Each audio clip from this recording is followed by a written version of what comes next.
everybody, hope you're all doing okay. Apologies if any of this looks or sounds weird. This is literally, I've just finished sorting out OBS to try and record videos this way when I'm on a computer, because this is going to be my top 10 most viewed videos. And the easiest way of doing this would be to actually watch them myself on OBS and screen capture it, but you also, well, some people have said they'd like to see a face cam. So I'm trying a combination of things to see if this works. This will be helpful for the viewer submitted videos as well, maybe. Okay, so as we're going to do like the most viewed ever, it would seem like a good idea to do some stats before we get onto the videos. So, I've been doing YouTube for nearly 10 years. At this point in time, I have 80,400 subscribers, roughly. There'll be a few more by the point this video goes online. If you'd like to make that number closer to 100,000 by clicking the subscribe button, I'd appreciate it. Smack the like button while you're at it. But anyway, so nearly 10 years, I've uploaded 1,562 videos. I don't know quite how I've done that, because I think that works out to one video every 2.2 days, roughly, something like that. Total video views over those videos is 17,413,486. And then the hours watched, so this is hours of human existence that have been spent watching my videos. Hours, not minutes. 1,234,711 human hours wasted watching my videos. And the last stat I put together was that these top 10 videos out of those 1,562 equate to 16% of my total views, being 2,874,965. So 10 videos, the top 10 make up 16% of my total views. Depending on what sort of channel you have, some channels have one video that just went big, and then they end up with, like, 95% of their views are on one video. I'm really happy that that is only 16% of my total views comes from the top 10 videos. It means they're all getting watched rather than just one. With that all being said, let's get on with it. So this is my top 10 most viewed videos ever in reverse order. Number 10 is Suzuki V-Strom 1000 V650 review. Let's get this playing. So this video was made in 2017, 27th of May 2017. Well, that was the day it was uploaded anyway, so it would have been probably made slightly earlier in the month. It has gained in this time 163,044 views, accumulating 22,000 hours watched. This is a total views of 0.9% on my channel. It has 1.9 thousand likes, so 1,900 likes, and 85 dislikes. The story sort of behind this video was that I'd already ridden the 1000cc V-Strom on a test ride day, and I wanted to ride the 650 as well, and it was like, well, I know a big question that a lot of people have is, do I go for the 1000 or do I go for the 650? So what I ended up deciding to do was I took out the 1000 first and went through it like I normally do. Then I went back to Haslemere and picked up the 650 and went out on that, and that's how I was able to do a back-to-back comparison of both bike. Haslemere Motorcycles will actually allow anyone to do this. If they want to try the 650 and the 1000 back-to-back, they'll allow you to test ride it that way. But I think for a lot of people who are just viewing, it answered a lot of questions just as to what you think it would be like. And it generally just was kind of how I was expecting it to be. You know, the 650 is much lighter, more nimble, but the big old 1000 can just cover those miles so much better. I wasn't expecting this video to become one of my most viewed videos. I mean, I do always hope with the reviews that it will come out good. But the idea behind the video, I think, was what's helped it continue, because people are always in that question, and maybe no one else had answered that question at that point, or at least made a video that was searchable. I'm pretty happy with the way that this video came out. I wasn't expecting it to become one of my most viewed videos, but whenever I'm doing reviews, I always try and make the best I can, with the hope that it's as useful as many people as you can. And obviously this hit some sort of nail on the head and did very well. It could, of course, without any of these, just be algorithm based, just some luck. So yeah, that's number 10. So moving on, my 9th most viewed video ever is piercing an 18650 battery. This was just a silly little video. I needed to get rid of an 18650 battery, which was damaged, and the safest thing to do, like if you find an unexploded bomb, is to explode it. 18650s love to explode, so I exploded it. It was made on the 17th of October 2017, or should we say it was uploaded on the same day, on that day. It has 167,644 views. It has had 4,042 hours watched. It's a total of 1% of my total views. It's had 1.6 thousand likes and 117 dislikes. It very much is a short video. It is what it is. The thing that I think made this video popular was the thumbnail and also the little joke in there with the music, which I'm not going to spoil in this. I'll just let you know that I somehow destroyed this 18650 and it was explosive for sure. Okay, so my 8th most viewed video ever is how a motorcycle gearbox works. This video was produced on the 15th of August 2014. It has got 193,083 views. That equates to 9,585 hours watched. It is 1.1% of my total views. It's got 1.9k likes and 44 dislikes. This video is quite a simple idea. I'll be talking about this engine in a later video in this top 10 list, because there's one video with it which got a lot more views. But this video was just showing how the gearbox in a simple motorcycle engine works. You know, showing how it's all synchronised, showing how the teeth and the forks and all that sort of stuff work.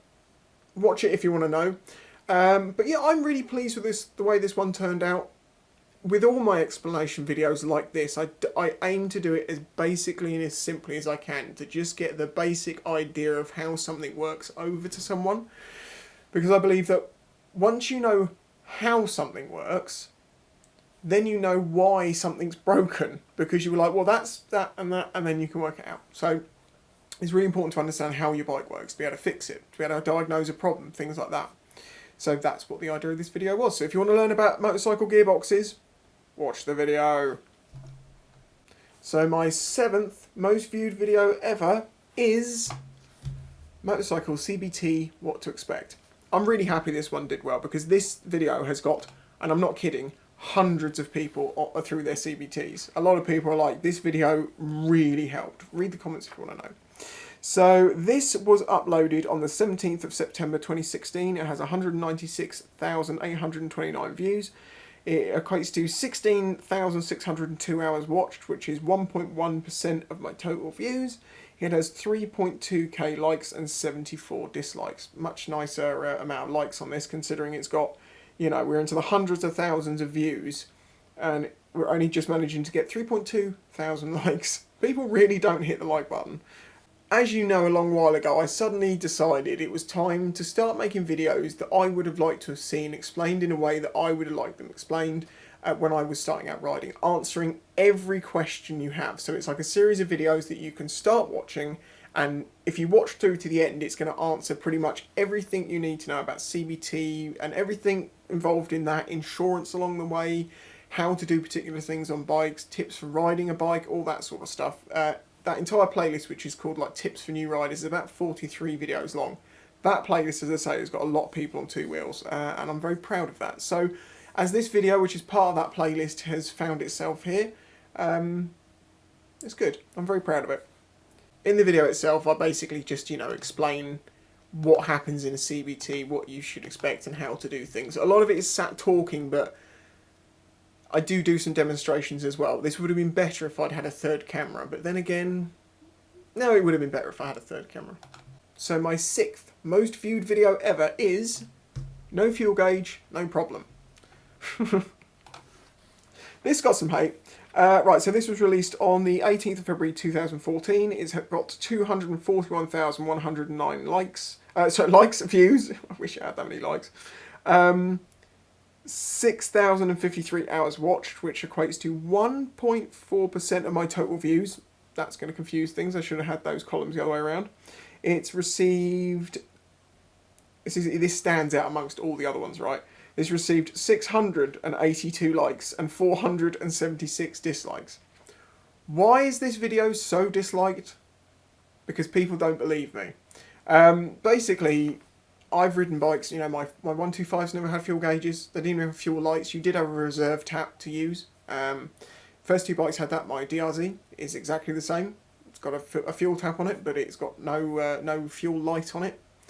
And over those years of riding bikes, I've realised that you can, and I know a lot of people are going to now disagree with me because 476 people decided to dislike it, you can actually feel when a bike is running out of fuel, particularly if it's carbed. And if you ride your bike and you know your bike well enough, I think it's a question that new riders will ask because they're like, oh, how am I going to know how much fuel I've got? I'm going to run out of fuel. Whereas in a more experienced rider later on goes, and you can kind of tell. You may all agree or disagree, but I can tell on my bike when my bike is running out of fuel without a fuel gauge. It just feels different. It seems to sound almost pull different. And I know that can't be in some cases, but it just seems to always be. I just seem to be able to tell when a bike's got a fuel tank, full fuel tank of fuel, or when it's getting very low, when it's my bike. I admit, in the early days it might be hard to tell. I know the reason most people got mad at this is because I didn't actually give a proper answer. Well, I did. I just said, you know, you can actually tell. And they're like, well, that's no use to me. I want a thing or a way or a method or a this or a that.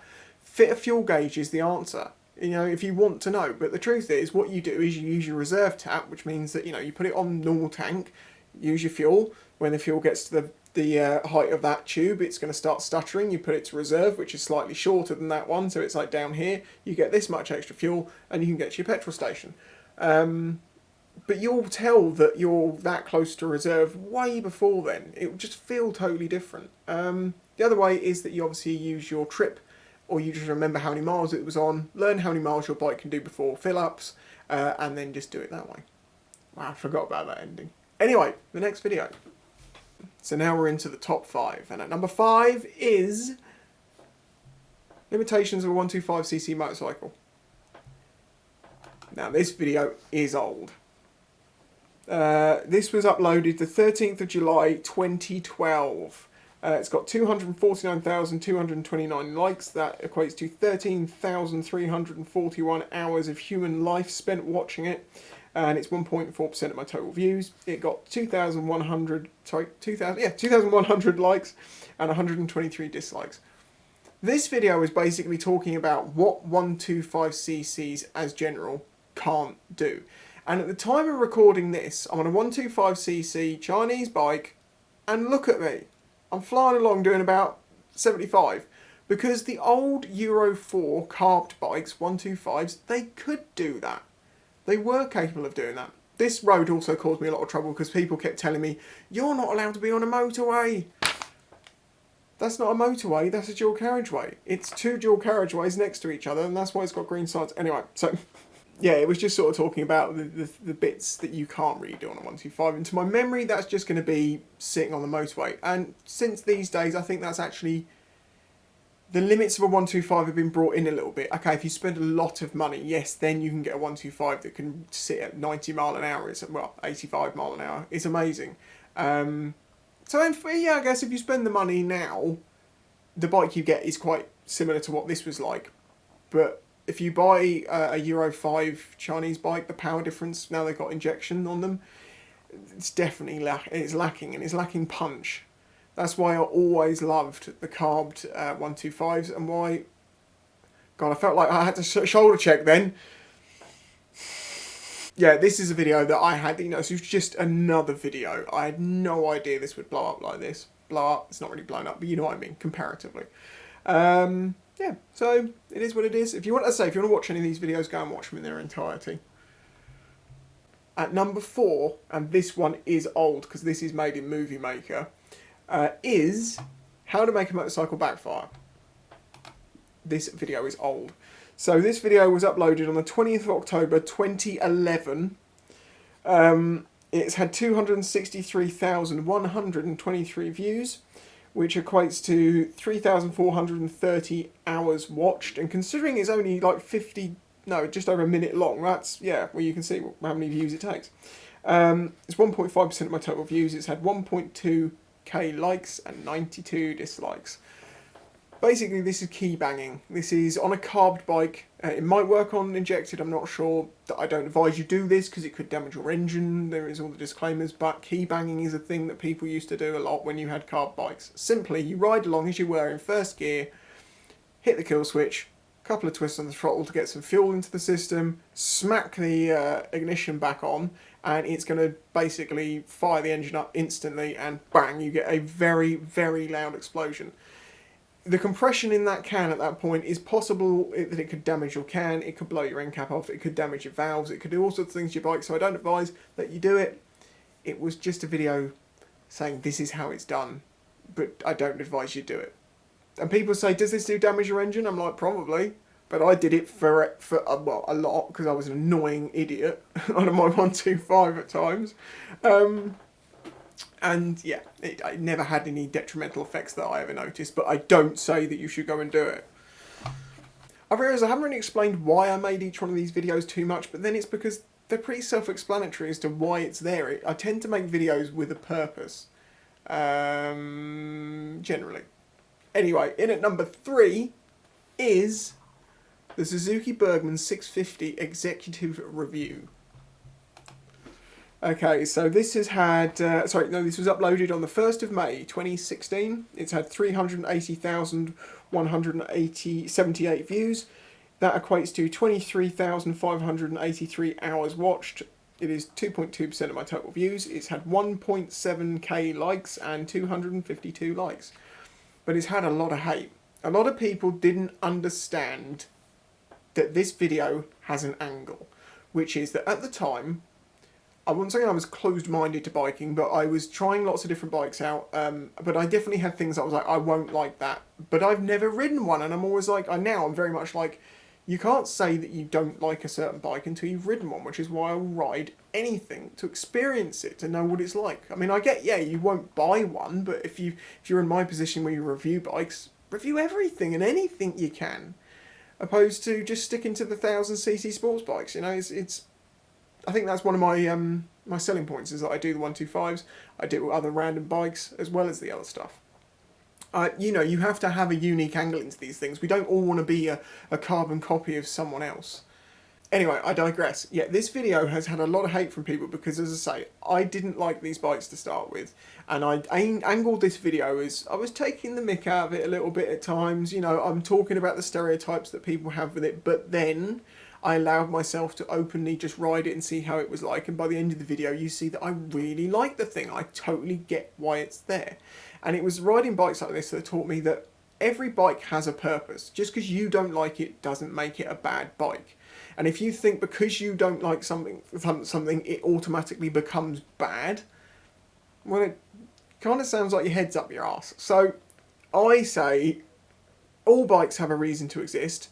There are a few genuinely bad bikes out there because there can be better options. But the point is, as a maxi scooter thing, I went from not liking them to thinking they were quite good. And unfortunately, a lot of people didn't watch it long enough to realise that and just thought I was hating on it and saying, why are you even riding it if you don't like it? That's why I'm riding it, because I didn't like it and I wanted my opinion changed. But they didn't have the time to watch the video to realise that. It's far too, video play, title, thumbnail, first 10 seconds of the video, I'll make my judgment and leave my comment, is very common. And the comments, quite often, I think they'll spend more time writing their comment, because it's that bloody long for some reason on this video, nearly every time, it seems. They probably spent nearly as much time writing that comment as they could have done just watching the video. I mean, it's only like 17 minutes long, and I think way before the end of it, I'm going, no, I like this. The reason I did this video is because Mark from Haslemere Motorcycles basically said, why don't you take the Bergman out? And I was like, why? I don't like those things. He was like, try it. Why not? If you don't like it. And I'm like, I'm not going to make a very positive video on it if I don't like it. And he's like, I don't care, just take it out and just, that's the whole point of what you're doing, just tell us what you think of it. Sneaky man. Made me realise that it was actually better than I thought. So in at number 2, and I sound like I'm doing top of the pops now, is how a motorcycle engine works. Now, this was produced, I should just say, the Force Riders is a jeans company I used to work with. And at the same time I work with RHOK. I still work at RHOK, as you know at the beginning, but now I work with MRT. MRT basically sell old gen RHOK jeans in the design of the older RHOK jeans at a far cheaper price. So the RHOK jeans I was wearing in this video would be the same ones you get from MRT now, but you're paying like nowhere near the full cost of the new latest RHOK jeans. I'm aware they're always out of stock, well, relatively out of stock in your size maybe, but they're working on new ones and the lockdowns caused some problems and yada yada. Whatever. This video was made on the 25th of August 2013. It's received 403,689 views. It equates to 24,185 hours watched. That is 2.3% of my total views. It's had 3.5 thousand likes and 121 dislikes. And it kind of is what it is. It's my engine out of Betty, my bike that got crashed and destroyed. This is actually the second engine was in that bike. That's why I've got another video taking one of these engines apart called A 9-Year Mystery, because it was the first one that something happened and we didn't know why it stopped working, but then I found out later. But at the time it worked out a lot cheaper to buy a new engine and have that put in than to even split the old engine. You know, even back in those days. So yeah, I basically used this engine, took it apart. It was a functioning engine after the crash. Well, it probably was. Looking at it, there wasn't any damage, but yeah, some people were a bit like, "That's a heinous crime to take apart a functioning engine." Yet when I say, "Oh, look at this new Chinese bike," people are like, "Burn it, destroy it. It's not worth a thing." "Oh, I've got this functioning engine. Should I take it apart and learn from it?" No, it's precious. Point being, it was my engine and I'll do what I want with it. So I took it apart and yeah, it taught me a huge amount and allowed me to make a few videos on talking, you know, like how does a gearbox work, how does a motorcycle engine work.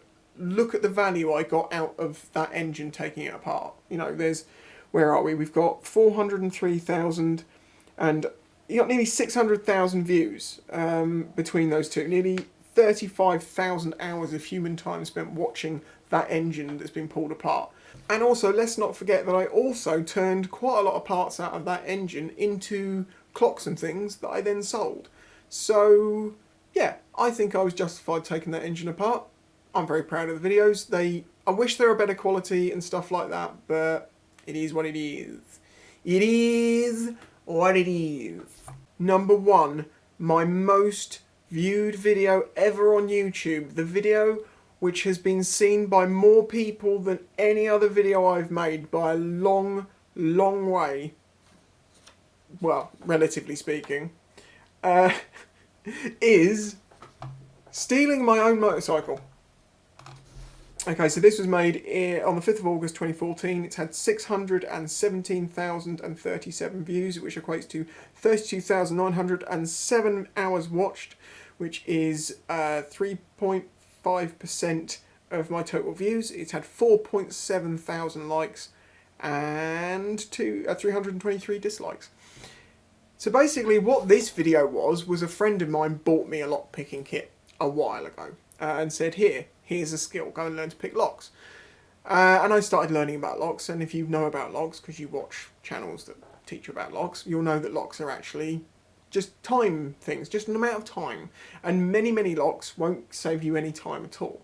Now I came to realise, as you can see here, well actually no, I'm just explaining blah blah blah, that you can pick locks and then, yeah, it's a master lock. As everyone who knows about locks knows, that is the easiest thing in the world to pick. But anyway, I wanted to sort of show people that you can't trust locks. I wanted to, in a way, show that, because it surprised me that when simple padlocks, you're like, oh, that's safe. You don't realise you can literally put in one little piece of metal and just go dink and it will open because only one of the pins is actually doing anything. The master locks are the same. You could almost open one with the hairpin wouldn't be too difficult. I could probably do that. I then got to thinking, was it possible for me to hotwire, also pick the lock of my bike? And as you can see here, I'm working on it. Working, and I think it's about there. Waiting for it. Yeah, there you go. And the bike starts up. As I say, this was not made as a demonstration of my wonderful abilities to pick locks, because I don't have wonderful abilities, I can just get in things. But being able to pick locks is really quite handy. Like in this instance here, where if you lose your key, your ignition key, and you need to get your cap that's locked out of your tank, lock picking kit, bing, easy peasy. In fact, that lock's much easier to pick than the ignition lock. Don't worry though, if you have a modern bike, it'll have anti-pick rings in it, which help, like the top will spin. And I have tried this on my XJ6, I cannot pick my XJ6. DRZ, easy peasy. But that's actually even easier because the steering lock is separate. If you put your steering lock on and you've got a relatively modern bike, picking the lock is not the way they're going to do it. They're going to break the steering lock because it takes 1 second, and then they're just going to push it away and, you know, do whatever they need to do to steal it. Some people took the look on this, which is, you've just taught people how to steal bikes. If I'd done that, there would be, you know, locks that you lock in your lock to stop. Hang on, a lock in your lock to stop lock pickers picking your lock.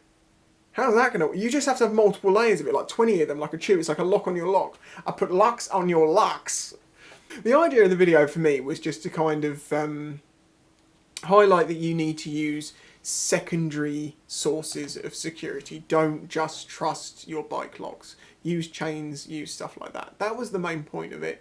And for many people, the shock factor of seeing how easy it was to do that made them realise that. And in fact, no, it wasn't this video, it was another video. Someone, it was a video that I did talking about best bike security or something like that. And it's a bit of a joke video, but some of the information in it is actually quite good. And someone from that was inspired to put security on their bike and messaged me and said, like 2 days after they chose to do that, someone tried to nick it and didn't get away with it. Before then, they would have just got away with it. And they were like really grateful for it. And I was like, that's amazing. Yeah, but I didn't know this was going to be my most viewed video. Am I annoyed it's my most viewed video? No, because it's kind of, it says a lot about me. You know, it's got bikes, it's doing nerdy, techie stuff, if you want to call that nerdy, techie, unusual. But I'm not displeased with that being my most viewed video. Am I surprised that none of my videos have, you know, got a couple of million views? Because a lot of you will have small channels. You're like, yeah, one of my videos is like 2.5 million views. Some of you, I know one of my subscribers had a video with 74 million views. It wasn't monetized, it wasn't his content. But the point being, they're not the massive figures that you see from some channels. But I'm happy with my slow progression. You know, I've not... A lot of channels do actually grow by, they start out and then they have a couple of videos that just blow up through it, you know, massively. And when that happens, it helps them grow their channel really quickly because lots of people find them. So I have to rely more on, you know, people liking videos, people sharing them, me sharing them with you guys who then can share them, people hitting the subscribe button, more organic. It's not the viral growth that some people get. Maybe it will happen one day, maybe one video will just take off, but I very much doubt I will be able to predict what video it is or why it will take off. It's really very random. In fact, the motorcycle, the backfiring one, I've just remembered that wasn't nearly as viewed as it is now, but the reason why it became viewed is because of what happened in New York when there was a bike backfiring and then everyone thought it was gunshots and everyone started running. During that week it gained a couple of 100,000 views because a lot of people were like, a bike cannot sound like a gunshot. And then they found that, were like, okay. And then they were like, but it was banging quickly. It was like sounding like automatic fire. And it was like, yeah, if some bikes on the rev limiter are going to go bang, bang, bang, bang, bang, bang, bang, you know. And they were like, oh, okay, so thank you very much. In fact, I remember a couple of comments on there that were like, people asking, it was like a normal conversation. They like came to a video, they asked a question, the creator replied to them nicely, and they was like, oh, cheers, thanks for letting me know. I wondered if it was true or not. I was like, this is how the internet is supposed to work. But normally it's just people calling me an idiot and saying I'm the reason why they're getting their bike stolen. Let's end it there because this is probably quite long. Thank you for watching. Huge thanks to my Patreon supporters who are going up your screen. I cannot express to you how important you are to me right now. Well, you always are, but YouTube earnings are a bit of a ski slope at the moment, and it is a little bit worrying, but we're just going to keep powering on through, do what we can. Thankfully, the project Z isn't really costing me anything because it's mostly just cleaning everything up, so it's just take it apart, clean it up, put it together. I don't need many parts, so that's something that's great. Great content. It's not too expensive at the moment, but I would like to get some extra bits, but I'll talk about that later in the series, and we'll see about maybe getting some more trick bits for it. Maybe, we'll see, I don't know. Anyway, thank you for watching. I hope this worked okay, and I'll catch you next time. Bye-bye. If you enjoyed this video, please remember to hit the like button and subscribe to see future videos. This channel is made possible by the support of the audience. Please consider joining my Patreon to get early access to videos, questions answered in the monthly Q&A, your name on screen, and some exclusive content, all for as little as $1 a month. You can also check out the links in the description to my merch and other ways to directly support the channel. Thanks for watching.